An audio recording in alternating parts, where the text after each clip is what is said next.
Welcome to the weekend rotation. I am your host, Mark Garland. As you can see, my co host, Jake McKeever, is not joining us at the moment.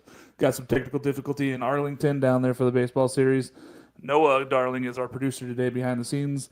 We just want to thank you all for tuning in. Those of you who have tuned in over the years now, we're in year 4 of doing this wonderful show, The Weekend Rotation, every Saturday morning. It's a college game day atmosphere where we do this for college baseball. We have people on site. Jake is on site right now, but unable to get tuned in. But we want you guys to comment live. Noah's going to be able to read those. Go on there on Twitter, X, or on YouTube and make comments, and we'll be able to look at those and read them live and be able to answer your questions live as we go. Like and subscribe. Let us know you love the show. Please reach out. We love it. We're going to get right into this, though. First game of the year was going on early, but we have Xavier and Oregon State.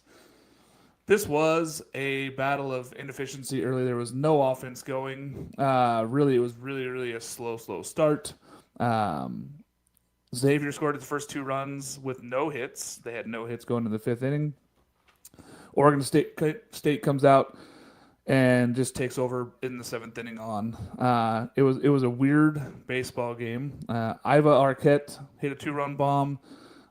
Craig hit a home run. Wilson Weber hit a home run, and the offense just started kind of going. Trent Caraway also got it going with an RBI single, and he hit a double later.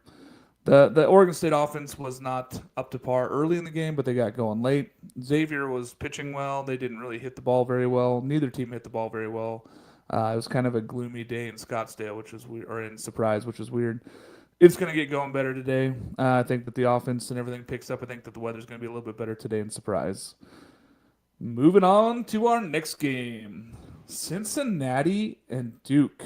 Listen, the hype train's high for Duke this year, and people are all over this Duke team. The offense wasn't there. They had 3 solo home runs. Miller, Yu, and Albright all hit solo home runs there for Duke. The offense was stagnant otherwise, and just really didn't produce. They weren't getting guys on base. Cincinnati came out and it appears to be much improved. They were competitive last year in the Big 12, and now we're looking at them being competitive again this season. Carrington Cross, great 9-hitter. Landon Vitorek hit a home run to seal that victory up for Cincinnati. Love to see where Cincinnati's at. It's the first non-conference ranked win since 2021. That is nuts. But great for Cincinnati. Good start for Cincinnati. The Bearcats, they know that they think that they can compete this year in that Big 12, and it's going to be exciting to see. Duke's got to be better on offense. That's the answer there. They got to be better. 3 solo home runs is just not going to do it, especially once they get to conference play. But it's early, right? So this is overreaction Saturday morning after watching a day of college baseball, which welcome back. We're so happy for. Let's move on to the third game that we had here covered. Air Force and Florida. Nothing going for Air Force all day. Liam Peterson was a nightmare for this Air Force lineup. He went 6 innings, 11 strikeouts, only giving up the 2 hits. Tremendous effort from him. Great to see if you're a Florida Gator fan. You know, if you can get that starting pitching going, the offense is going to be there, I believe.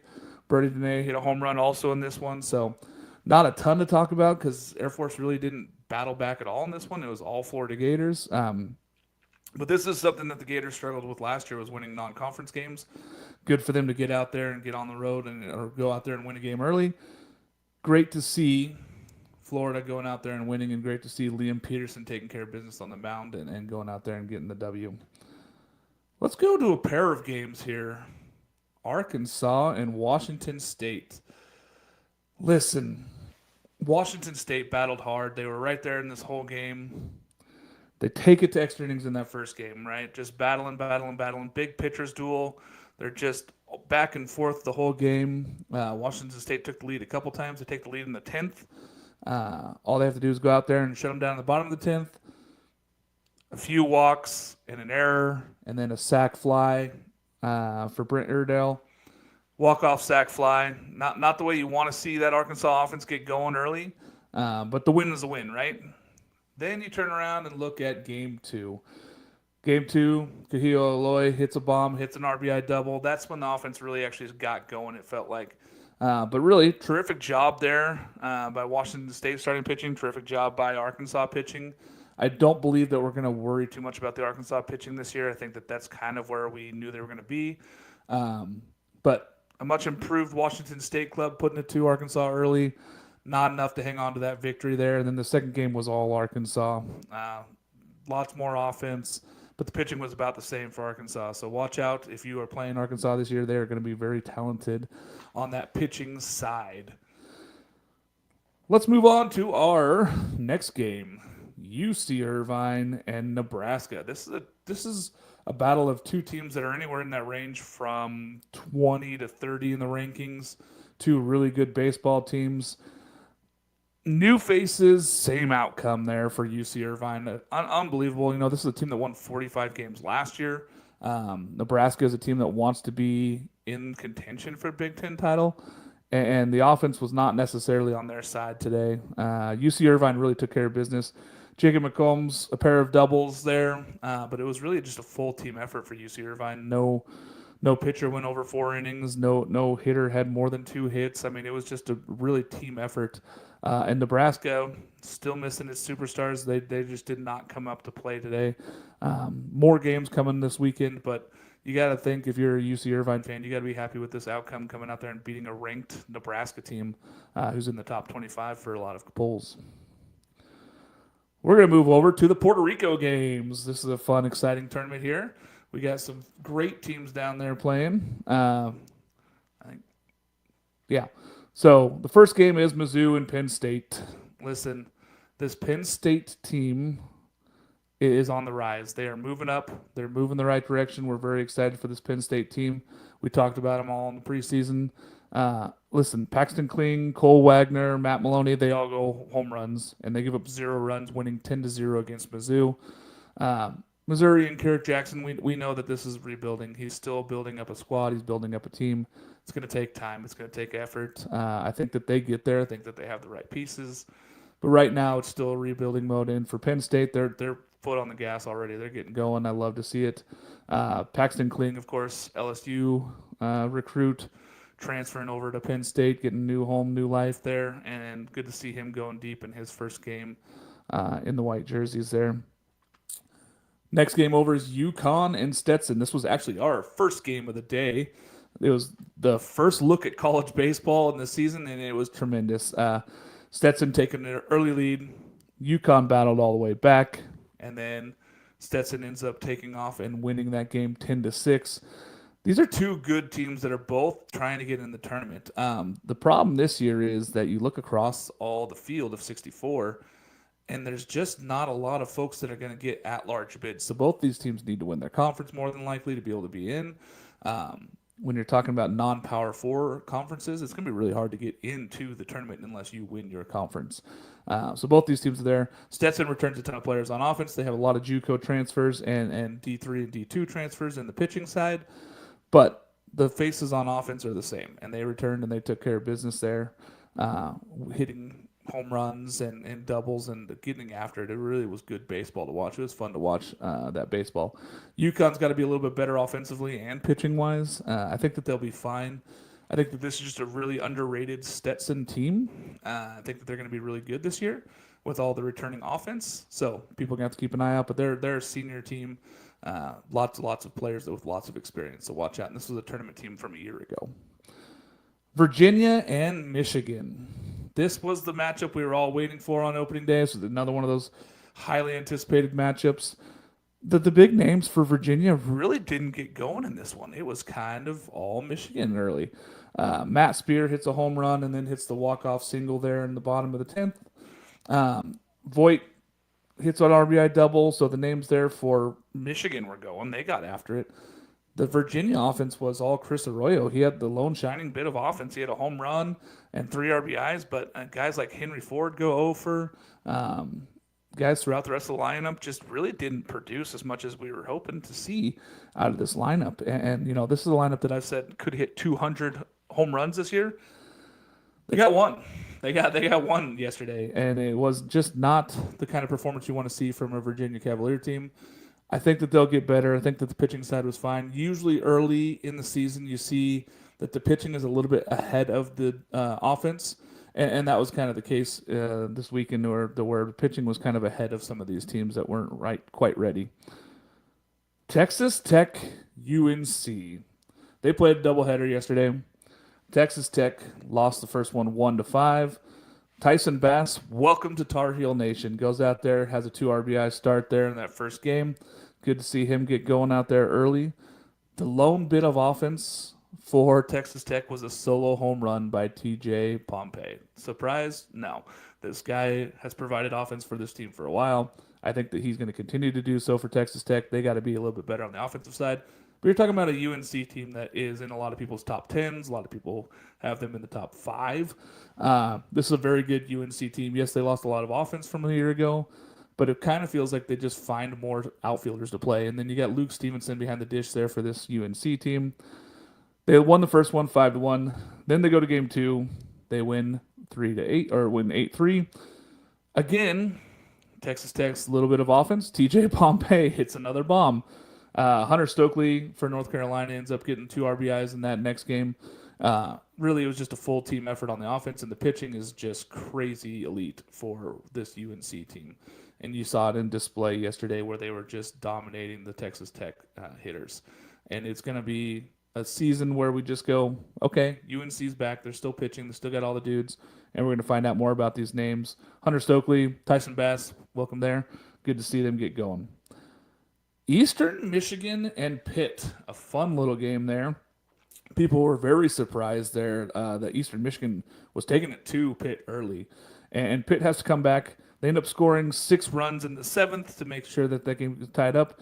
And then in the bottom of the 12th, Ryan Zuckerman, some people picked him to be the most improved player in the ACC this year. Yours truly.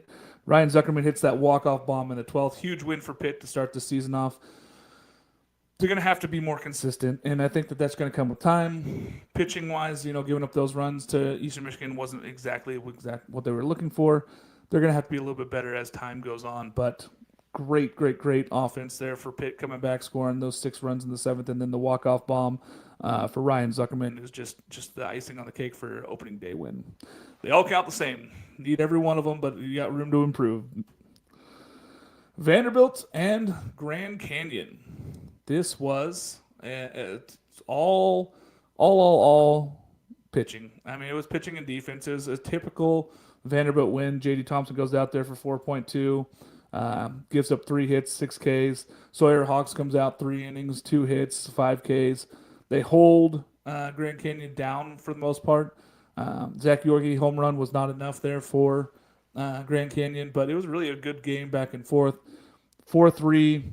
Vanderbilt wins in that opening day.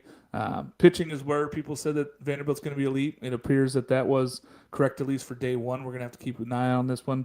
But good to see Vanderbilt is back pitching and winning ball games early. Toledo and Oregon. Toledo traveled all the way out to Eugene to go play Oregon Ducks. This was all Oregon. I mean, I don't think that we thought it was going to be anything different. I think most people around the country have Oregon as a top 15 club. Jacob Walsh, who feels like he's been there forever, is there for his senior season. He hits the first home run of the season for the Ducks. All Oregon. Mason Neville also hit a sac fly, but this was all Oregon Ducks, and good to see there. Grayson Grinsell goes out there and throws well.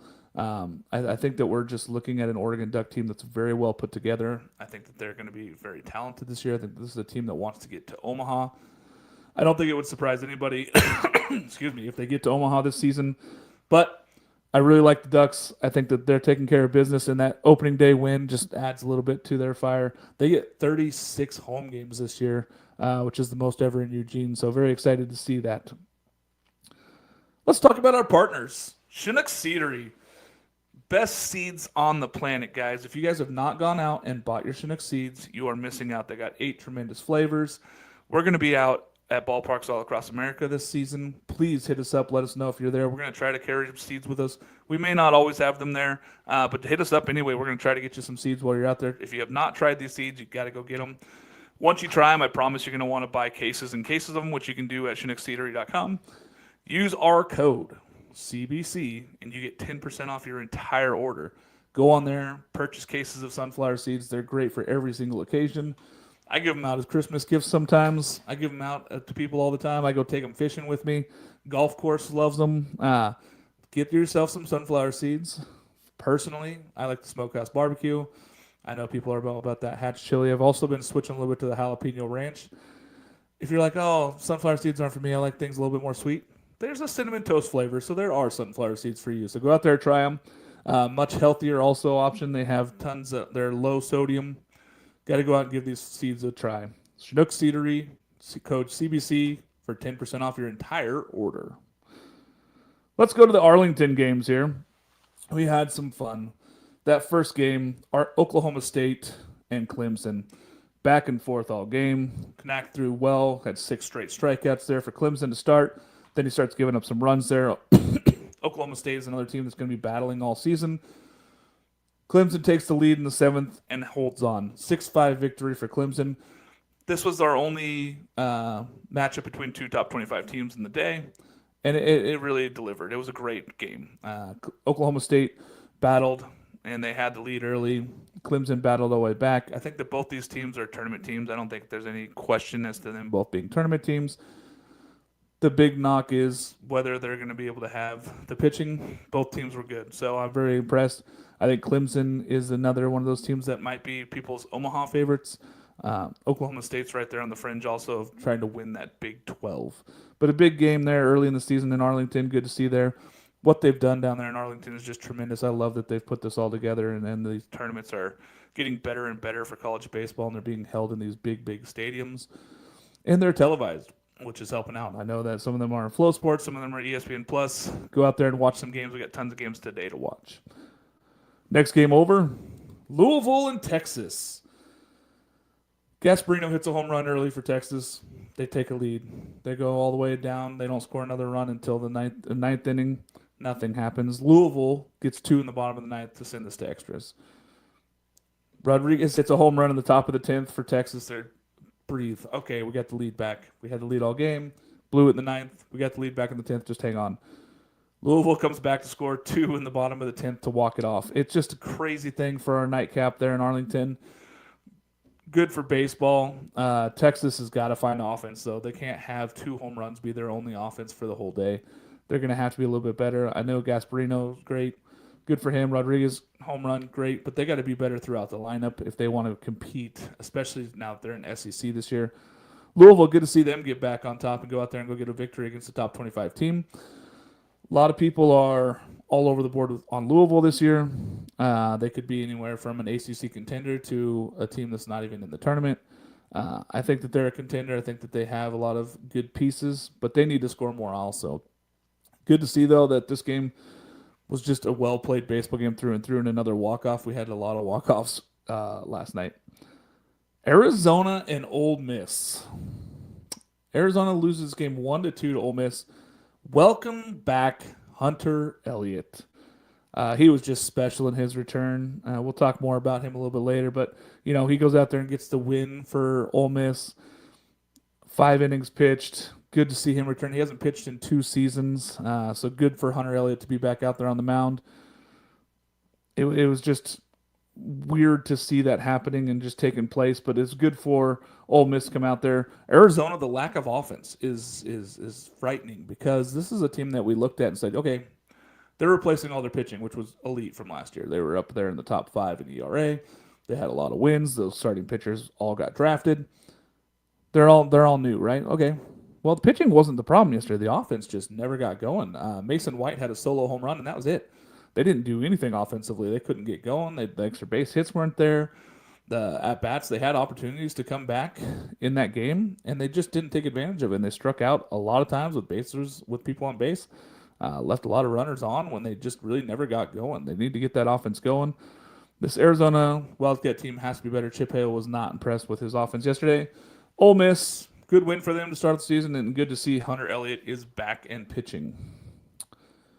Elon and A&M. So people looked at this and go, why? Why do we have this on the list? Elon was at 2-0 in this game in the 6th inning. Duffy hits a double. They take the lead. They had held A&M scoreless at that point. A&M gets a couple walks, loads the bases, walk in 2 runs, and then they score on a wild pitch to take the lead. In the 7th, it really was not a happy day for the offense on A&M. It really wasn't great. Ryan Prager was good, though, for A&M. 5 innings pitched, 1 hit, 8 strikeouts. And then Blake Binderup hits the home run in the 8th to really seal that victory 4-2 for A&M. First win for Coach. Good to see that out there, but you got to be a little bit better. And I think A&M fans were a little surprised that the offense was not better early in this game, especially against Elon, a team that you expect to dominate, especially for an A&M squad that is hopeful to be back in Omaha this season. Ohio State goes out to the desert and takes on Arizona State. This is two teams that have been great in the past, and they're rebuilding, and they're really good, I think, this year. I really like what Willie Bloomquist in Arizona State has done this year. I think that they're going to be really, really good. And Justin Hare, hired at Ohio State. We didn't think that the offense would be much this year. Boy, we were wrong. They got after it early. This was a fun back-and-forth game there. Arizona State wins this one 9-8. Arizona State defense was better than expected up the middle. They were really good. Of course, they had the home runs. Jacob Tobias, Cromwell both hit 3-run home runs early in this game. They took a lead. Ohio State grinded, just kept grinding. They were ahead early in the game, lost the lead. Come back to 3-3, lost the lead again when Cromwell gets the 3-run home run. And then they bounce back, get a 4th run, then they get the lead there. And then in the 7th inning, it all falls apart. They had the lead there, 8-6. 3 runs in the 7th there for Arizona State. Cromwell double, and then he ends up getting the 4th RBI there, and that ends up being enough for them. I do want to mention Mason Eckelman for Ohio State had 3 RBIs and really looked good. The offense was better for Ohio State than I was expecting, and we got our first look at Ben Jacobs there, who's probably the number 2 or number 3 prospect as left-handed pitchers out of college this year. He was kind of all over the place. He wasn't getting a ton of depth in his split finger. He wasn't getting that much break where he was hoping for, downward motion. And the fastball was pretty flat, and he was getting hit up a little bit. So he was getting a little frustrated, and he wasn't getting many calls on the outside. When the zone is tight, it makes it a little bit tougher there for those guys, especially when the breaking stuff's not working. I expect to see big things from him, though, later this season. He is on the Golden Spikes watch list, as well as other players in this game. So I'm excited. Brandon Compton for Arizona State is another one of those Golden Spikes watch list guys. He didn't have a great game, but that offense is going to get going. It's going to be something special for Arizona State this season. I can't wait to watch it. TCU and San Diego is the last game we're going to talk about here today. TCU was down 4-0. San Diego had taken the lead. Gurevich, home run for San Diego. They were up 4-0. They were dominating all game. TCU ends up scoring 5 unanswered to take the lead and win this with a sac fly in the 10th. TCU's in trouble. I have big question marks on the offensive side. I have big question marks on the pitching side now that they've lost all bet for the season. It's going to be interesting to see what TCU can do. But they're put in a tough spot now where they have to figure some stuff out. They're a team that has grinded in the past, so see them there. And San Diego's a tournament team. They're probably going to win the WCC again this year. They're a really good baseball team, so TCU fans, it's not time to throw it all in, but I have big question marks. I'm worried about this TCU squad. Hopefully they can keep bouncing back and getting these victories when they do, but being this year in the Big 12, I don't have them in the top half of the Big 12. We're just going to have to see what happens. With Jake's bad service, does Chinook need to jump on? Hey, y'all take a co-host anytime from Chinook. You guys know that. You guys can jump on at any point and jump in and talk about baseball. I'm always talking about baseball with all sorts. All right, we're going to get into my favorite segment, Something Cool. Who did something cool this weekend? Jake called in. He had bad service, so he called and told us. Hunter Elliott returning after 2 years and going 5 scoreless and beating Arizona on opening day.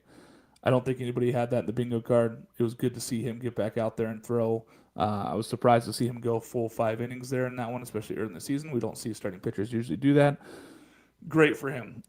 Tremendous effort there from Hunter Elliott. Hats off, my man. Good to see you back in college baseball after 2 years of not pitching. Hawaii comes back and wins that game in the bottom of the 9th with walk-off fashion.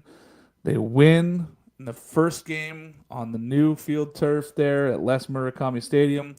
Unbelievable to see. As all of you know who watch this game, they're the last games we get to see every single day. So on opening day, they're our closing special.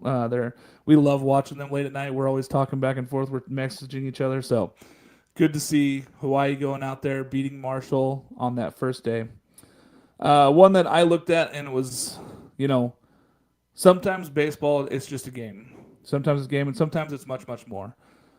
Cade Blue's mom, Stacy, passed yesterday morning and from battling cancer, and it was tough to take, and it was hard hit for the Auburn Tigers. Cade's dad and his mom both told him that morning that they really wanted him to go play. Cade goes out there and wins 4-1 against Holy Cross, but he also hits a home run. Like I said, we all come together. He wanted to be out there with his teammates and his friends and doing the game that he loves, and it was tremendous to see him go out there and go perform like he did, going out there and hit a home run and taking care of business and really doing it for his mom, and it was good to see. Our thoughts are with the Blue family, and Cade, congratulations on hitting that home run and just really being in the moment, and our hats are off to you, my man. Biggest surprise on day one. When I look across this, Arizona losing to Ole Miss and not putting up any offense was really just shocking to me. I think the lack of offense in Texas was a little bit shocking.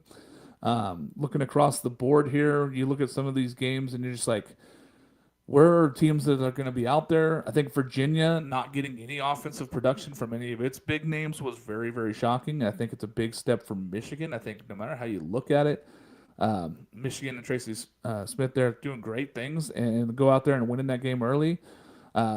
Penn State going out there and scoring 10 runs in this early season is very good for them as well.